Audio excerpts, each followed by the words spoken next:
अस्सलामुअलैकुम सामीन। 16 ज़िलहिज्जा और 5 जुलाई है। खबर का उन्वान है, शिरोमणि अकाली दल ने यकसा सिविल कोड की पुरजोर मुखालफत की है।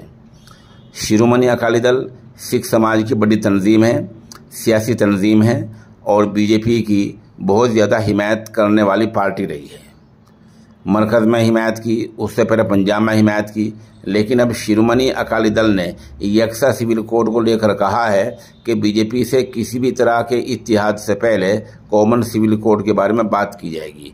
शिरोमणि अकाली दल का कहना है कि सिख समाज का अलग पर्सनल लॉ होना चाहिए, हमारी पहचान अलग है, हमारी शनाख्त अलग है। बहरहाल बीजेपी की हामी रही शिरोमणि अकाली दल ने यकसा सिविल कोड की ज़बरदस्त मुखालफत की है और ये भी कहा है कि बीजेपी को आईना दिखाया जाएगा। साथ साथ शिरोमणि अकाली दल ने यह भी ऐलान किया है कि यकसा सिविल कोड को लेकर जल्द ही सिख समाज का बड़ा सम्मेलन किया जाएगा। बता दें, इससे पहले पंजाब के वज़ीर आला ने भी यकसा सिविल कोड की मुखालफत की है।